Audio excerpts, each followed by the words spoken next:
혹시 어떤 일로 밤을 새워보신 적이 있습니까? 또 그 일이 너무 중요해서 아니면 또 너무 재미가 있어서 밥을 먹지 않고 이렇게 일해보신 적이 있습니까? 우리의 삶에 새로운 에너지를 불러일으키고 지속적으로 이뤄보고자 하는 것을 열정, 패션이라고 합니다. 그런데 이 열정은 단순히 어떤 일에 대해 열망을 가지는 것 이상의 의미가 있다는 것을 알아야 합니다. 저의 경우 열정하면 운동선수들이 먼저 생각이 납니다. 왜냐하면 이기기 위한 목표를 가지고 훈련을 하기 때문에 그렇죠. 아마 현재 우리나라 선수들 중 두 사람을 운동선수로 꼽는다면 프로 축구선수 손흥민 선수와 프로 야구선수 유현진 선수가 아닐까 싶습니다.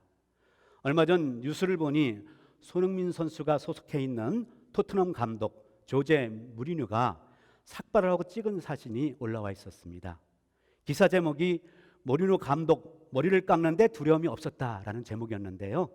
사실 무리뉴 감독의 삭발은 이번이 처음이 아니었죠. 2013년 챔피언스 리그 때에도 첼시 감독으로 활동하면서 다짐하는 마음으로 머리를 깎았던 적이 있었습니다.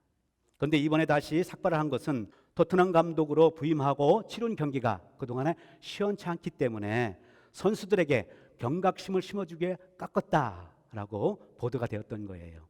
그런데 이틀 후에 무리뉴 감독이 인터뷰를 했는데 머리를 깎는 중 깜빡 졸다 깨다 보니까 헤어스타일이 영 마음에 안 들어서 싹 밀어버렸다는 거 아니겠습니까? 어찌되었든 빡빡 밀어버렸다는 것, 그의 다부진 마음의 표현이 아닐 수 없죠. 그러나 열정은 정확한 방향성이 있어야 하고 그 일을 끝까지 완수할 때에 가치가 있는 것입니다. 우리가 잘 알다시피 본문에 등장하는 사도 바울 역시 열정의 사람이었습니다. 오늘은 사도 바울의 열정을 통해서 어떻게 복음이 전해졌는지 사도행전 말 그대로 사도인 바울의 행적을 따라 살펴보려고 합니다. 바울은 고린도에서 2차 선교 여행을 마치고 선교 파송지인 안디옥 교회로 돌아가고 있었습니다. 가는 길에 잠시 겐그레아라는 곳에서 머리를 깎게 됩니다. 그동안 바울은 18절 하반절에 밝히고 있듯 나시린 서원을 하고 쭉 2차 선교 여행을 해왔더랬습니다. 나시린, 세상 사람과 구별된 자로 하나님께 헌신하는 사람을 말하는데요. 나면서부터 나시린이 되는 경우도 있고요. 부모의 서원으로, 또 그런가 하면 오늘 바울과 같이 일정 기간 동안 본인이 결단하고 나시린이 되는 경우도 있습니다.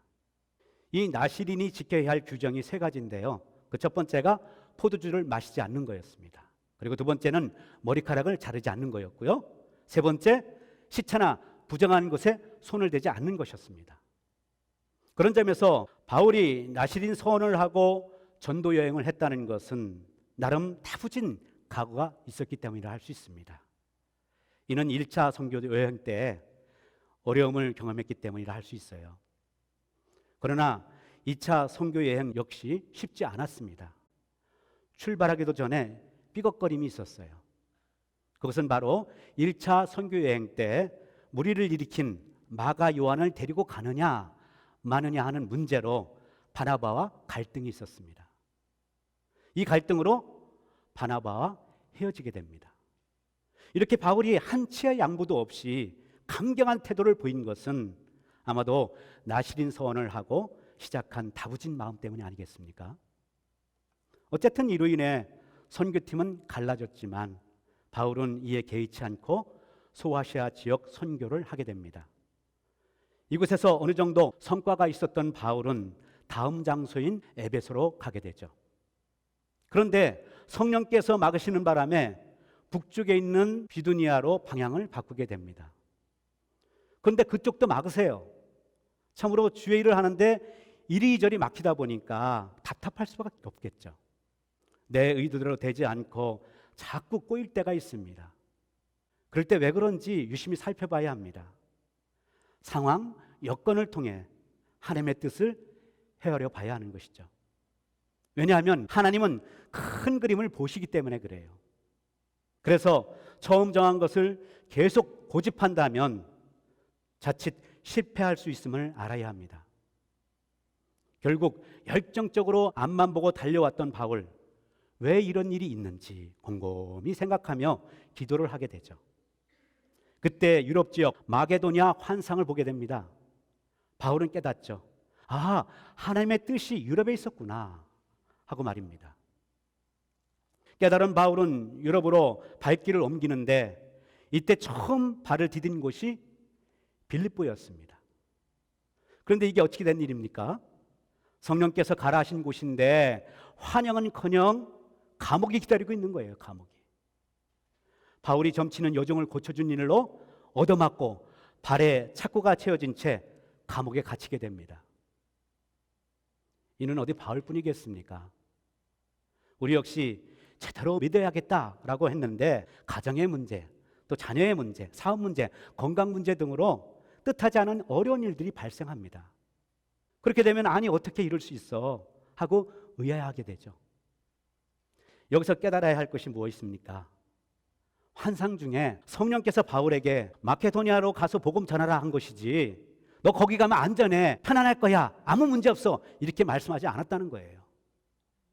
우리가 예수 믿으면 뭘 하든 잘 될 것이라는 착각 속에 빠질 때가 많아요. 그러나 성도는 일을 하다 어려움을 당할 때에도 그 가운데 하나님의 뜻을 헤아릴 수 있어야 합니다. 바울은 한밤중에 빌립보 감옥에서 찬송하며 기도합니다. 그때 감옥문이 열리고 착고가 풀려나가는 놀라운 일을 경험하게 됩니다. 이 일로 감옥 간수와 그 가족들까지 복음을 듣고 세례를 받게 돼요. 그야말로 하나님께서 당신의 방법으로 구원의 역사를 이루어 가신 것을 보게 되죠. 빌립보 감옥에서 풀려난 바울은 그 후 데살로니가로 옮겨갑니다. 그러나 얼마 못 가 유대인들의 난동으로 화급히 베레아로 피신을 하게 됩니다. 바울은 비록 쫓겨나는 신세였지만 틈나는 대로 사람들에게 복음을 전하고 가르쳤습니다. 이것이 바로 열정 아니고 뭐겠습니까? 그런데 베레아에 와서 바울이 복음을 전한다는 소식을 듣고 데살로니가 유대인들이 이 말을 듣고 바울을 잡으러 쫓아옵니다. 바울은 디모데와 실라에게 그 지역을 맡기고 아덴, 지금의 아테네로 피신을 합니다. 여기까지 우여곡절이 많았지만 그래도 복음의 열매는 있었습니다.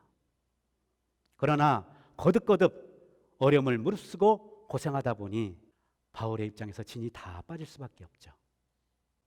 더욱이 아덴에서는 철학 논쟁으로 실속도 없었습니다. 바울은 열정이 식어진 채 고린도로 건너갑니다. 실패했다는 자책감에 소위를 하던 바울은 그때 천막 사업을 하는 브리스길라와 아굴라를 만나게 돼요. 이는 바울에게 천막을 만드는 기술이 있었기 때문이에요. 이 역시 우연이 아니라 하나님의 섭리였습니다.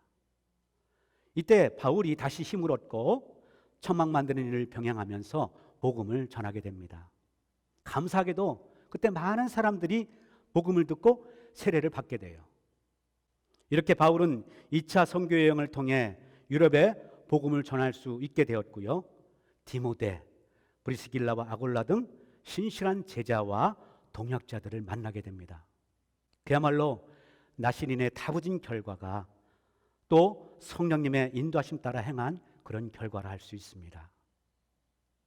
자, 이렇게 2차 선교 여행을 마친 바울은 선교 파송지인 안디옥 교회로 돌아가게 됩니다.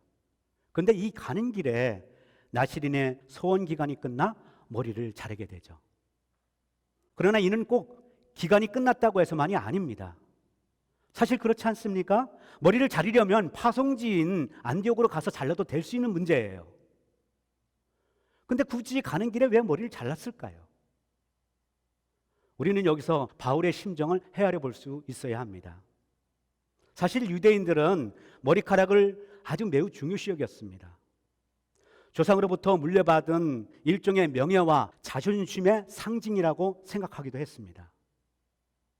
일제시대 때 일본이 상투를 튼 우리나라 사람들의 머리카락을 자르려 했을 때 차라리 날 죽여라 하고 거부했던 사람도 많았다고 하잖아요.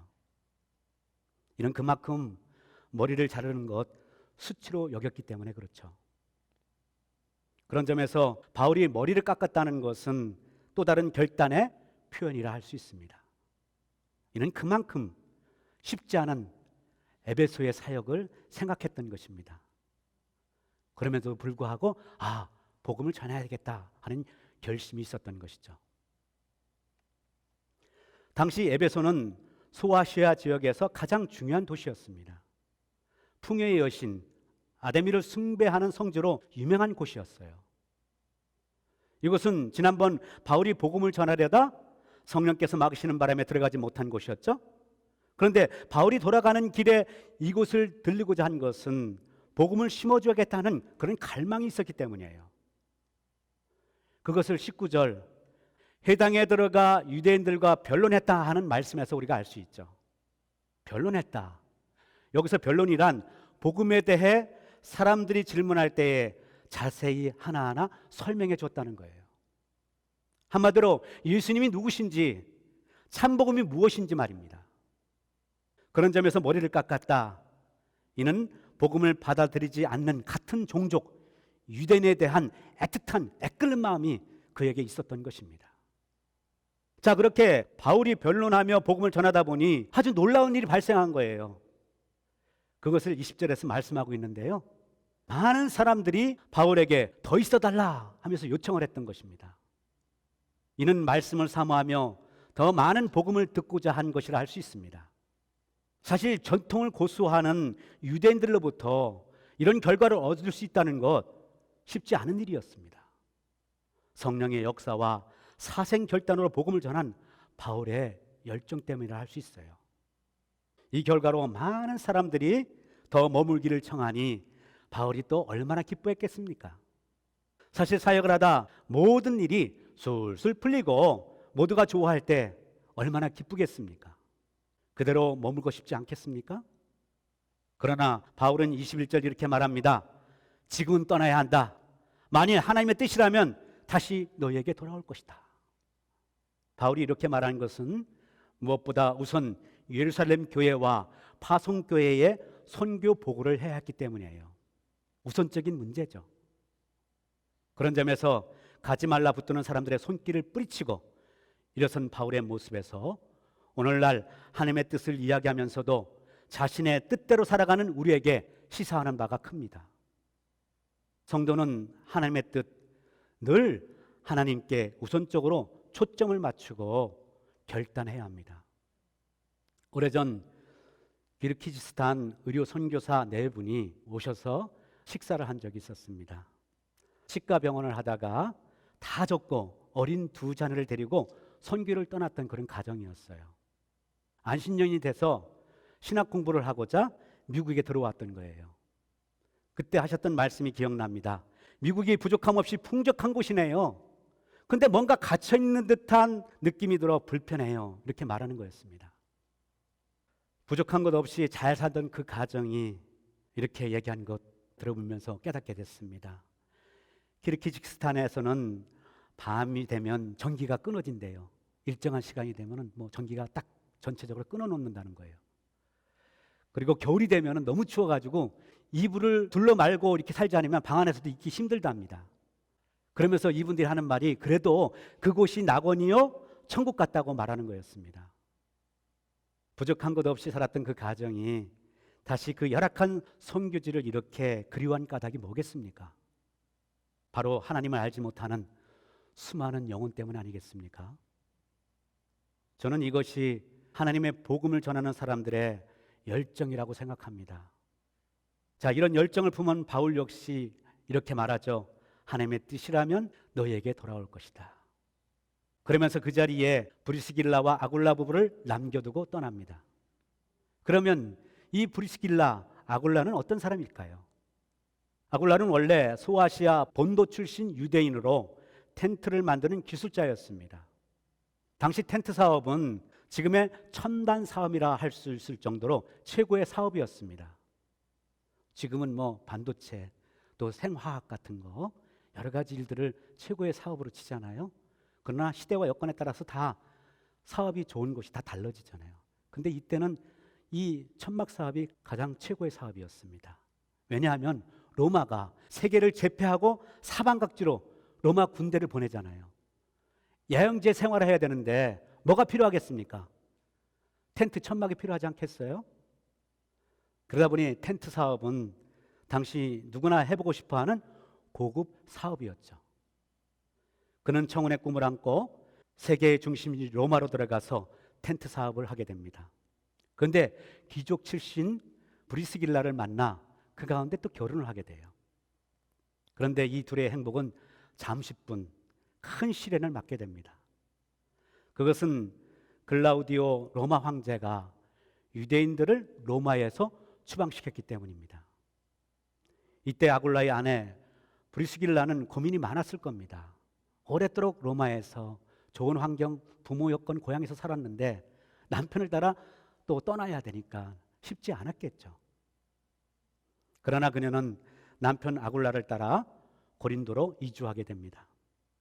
이곳에서 아굴라는 다시 텐트 사업을 하게 되는데 그때 마침 텐트 기술을 갖고 있던 바울을 만나게 된 거죠. 그런 가운데 바울에게서 복음을 듣고 진정한 삶의 의미를 깨닫게 됩니다. 로마에서는 많이 불편했었죠. 또 속이 많이 상했겠죠.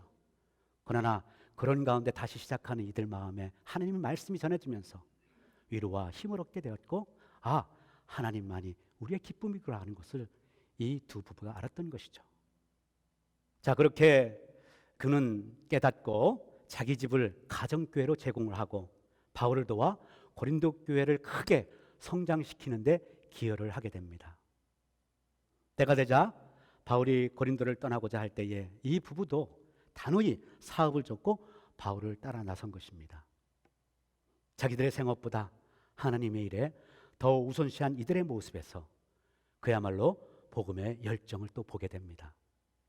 선교를 위해 그리고 바울을 위해 자기들의 모든 것을 내려놓고 헌신하겠다는 이 부부로 인해 바울이 얼마나 기쁘고 힘이 되었겠습니까?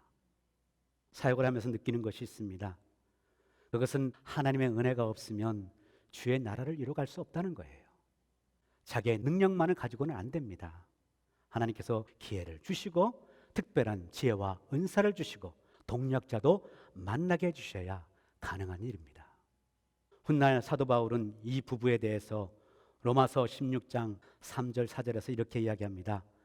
너희는 그리스도 예수 안에서 나의 동력자들인 브리스가와 아굴라에게 문안하라. 그들은 내 목숨을 위하여 자기들의 목숨까지도 내놓았나니 나뿐 아니라 이방인의 모든 교회도 그들에게 감사하느니라. 이렇게 성경에 기록된 것은 성령의 감동으로 쓰게 하신 하나님의 마음 아니겠습니까? 복음의 동력자로 신약 성경에서 가장 많이 이름이 오르내린 사람들이 바로 이 부부들이에요. 그렇습니다. 사람은 몰라줄지라도 하나님은 다 아십니다. 겸손히 섬기며 복음 전파에 기여하는 사람, 어려운 여건 속에서도 교회를 향한 그 모든 마음을 1순위로 생각하는 사람, 교회의 약함을 알고 묵묵히 기뻐하며 후원하는 사람, 먼 거리를 마다하지 않고 기쁨으로 참여하는 사람, 그런가 하면 연약한 사람들을 늘 격려하며 용기를 북돋아주는 사람, 이런 성도들은 하나님께서 다 알고 계시는 거예요. 그런 점에서 바울의 귀한 동력자 아굴라 부부 이렇게 에베소에 남겨둔 것은 다 하나님의 뜻한 바가 또 있기 때문이라 할 수 있습니다. 다시 와가지고 3년 동안 바울과 아굴라 부부를 통해서 함께 에베소에서 동력하며 사역을 했었습니다. 자, 그렇게 바울은 에베소를 이때 떠나 예루살렘 교회를 거쳐 선교 파송지 안디옥 교회로 돌아오게 됩니다.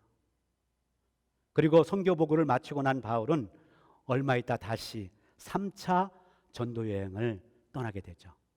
이때 성도들이 바울을 향해 뭘 했겠습니까? 한때 안디옥 교회 목회자로 사역했던 바울이었기에 아이고 목사님, 선교사님, 이제 제발 힘드실 텐데 좀 쉬었다가 하세요. 이렇게 권면하지 않았겠습니까? 그냥 또 서둘러 가니까 성도들 마음에서는 또 그게 안타까웠겠죠. 그러나 바울은 다시금 선교지를 돌아보기로 결단합니다. 이것이 3차 전도 여행의 시작인데요. 23절을 우리 볼까요? 함께 우리 같이 한번 읽어보겠습니다. 23절 시작. 얼마 있다가 떠나 갈라디아와 부르기아 땅을 차례로 다니며 모든 제자를 굳게 하게 하니라. 아멘. 그야말로 바울의 끊이지 않는 복음의 열정이라 할 수 있습니다.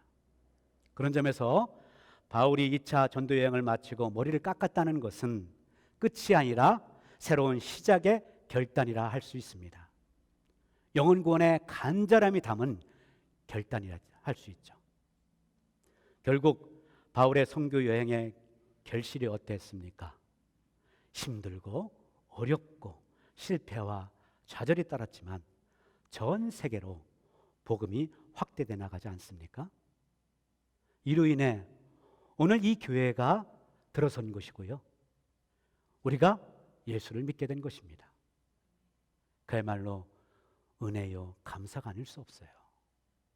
지금까지 바울의 행적을 우리가 살펴봤는데요, 이 바울의 모습에서 우리가 알게 되는 것이 뭡니까? 나 신인의 결단으로 복음을 전한 일, 또 머리를 깎으며 결단하고 복음을 전한 일, 그런가 하면 포기하지 않고 끝까지 복음을 전하는 열정이 있다 할 수 있습니다. 하지만 요즘 시대에 이런 결단조차 무색하게 만드는 것들이 참 많아요. 좋은 환경 여건이다 보니까 옛날에는 성경을 봐야만 해 말씀을 받잖아요. 요즘에는 다 그냥 셀폰 껴도 성경을 볼 수 있고 들을 수 있고 또 수월해졌어요. 그런데도 이상하게 말씀 보는 사람들이 많지가 않아요. 교회 와서 성경책 펴야 그냥 말씀을 보는 경우도 많습니다. 환경이 여건이 좋아도 내가 편안해야 되겠다 하면은 주저앉아 버리게 됩니다. 지난주일 새벽에 꾼 꿈이 개구리 꿈이었어요. 개구리들이 따뜻한 물그릇에 담겨 있는 것을 봤습니다. 그런데 물그릇이 점점 불로 지펴지는데도 그대로 여유자작하며 버티고 있는 거예요. 드러내 있는 개구리도 있고 엎드려 이렇게 기댄 개구리도. 꿈에서니까 그렇게 보여요. 꿈속에서도 아이고 저러면 죽겠는데 하는 생각을 했습니다. 그야말로 개구리 죽이기라는 예화랑 똑같은 상황을 제가 꿈속에서 본 거예요. 그런데 그날 주일 예배를 마치고 집에 와서 오늘 이 설교를 준비하는데 아니란 사람의 모습은 어떤 모습일까 하다가 이 새벽에 꾼 개구리 꿈이 생각이 난 거예요. 그래요. 요즘 시대 모든 주권이 형성되다 보니 쉽고 편안한 것에 추구하는 그런 시대가 돼버리고 말았습니다. 아무리 성도를 할지라도 좋고 안락한 것에 빠지면 무력해져서 하나님의 뜻을 이루어가기 어렵습니다. 항상 깨어있으라. 단단히 마음 먹고 결단하라는 거 아니겠습니까? 그렇다면 성도로서 어떤 결단을 해야겠습니까? 지난해 마지막 주일에 1년 시상식을 했는데요, 우리 장장로님이 2020년도에도 통독을 하겠습니다 하고 여기서 선포를 했어요. 그리고 장로님은 올해 들어서도 꼬박꼬박 부지런히 성경을 읽고 계신다는 것을 알고 있습니다. 그래요. 이분과 같이 하나님 앞에서 하겠다는 것을 포기하지 않고 계속하는 열정이 필요합니다. 수많은 난관 속에서도 다시금 머리를 깎고 결단한 바울처럼 말이에요. 이런 열정, 안타깝게도 요즘 기성교인들보다 이단들이 더 잘 활용하고 있는 것을 봐요. 둘씩 짝을 지어 집을 방문하며 전도지를 돌리고 어떤 때는 얼굴을 보고 대면하고자 출입문에서 한참 동안 기다리고 있는 거예요. 기성교인들을 무너뜨리고자 하는 사단의 열정 아니겠습니까? 다른 것은 본받으면 안 되지만 이런 열정은 기존교회 성도가 본받아야 할 부분입니다. 주님이 기뻐하실 일이라면 죽으면 죽으리라. 과감히 결단하고 맡은 일에 끝까지 행하는 자세가 필요합니다. 그래야 목적을 이룰 수 있습니다. 사랑하는 여러분, 잊지 맙시다. 우리의 삶의 자리가 어디든 그곳이 선교 현장입니다. 우리가 만나는 사람이 누구든 그 사람이 선교의 대상입니다. 아직 먼 곳으로 선교를 갈 수 있는 상황은 아니지만 후원자로서 아름다운 사역의 결실을 이뤄갈 수 있도록 간절히 선교사와 선교지를 위해서 기도해야 하는 것이 우리의 사명입니다. 뿐만 아니라 지역 전도로 죽어가는 영혼을 향한 뜨거운 열정을 가지고 기도하며 접촉하고 복음을 심어줘야 합니다. 그럴 때 뿌려진 복음의 씨가 뿌리를 내리고 열매를 맺게 되는 줄 믿습니다. 사랑하는 여러분, 여러분에게 주어진 사명이 무엇이라 생각합니까? 예배를 드리며 찬양하고 기도하고 열심히 섬기며 봉사하는 일 등등 다양할 것입니다. 그러나 영혼 구원하는 일, 이것은 가장 우선적인 성도로서의 사명을 잊지 마시기 바랍니다. 금년 안에 말씀 위에 굳게 서자 다짐하며 열정을 가지고 시작한 한 해입니다. 말씀을 토대로 하나님의 기쁘신 뜻을 헤아리며 선교를 후원하는 일, 가까운 곳으로 나가 전도하는 일 등 오늘 바울과 같이 심령의 머리를 깎는 결단이 있어야 할 줄 믿습니다. 금년 아직 가야 할 길이 많이 남았어요. 부디 다시금 하나님의 말씀으로 심령의 불을 지펴 굳은 각오로 영혼구원의 사명을 잘 감당하는 우리 모두가 될 수 있기를 주님의 이름으로 축원합니다. 기도하시겠습니다.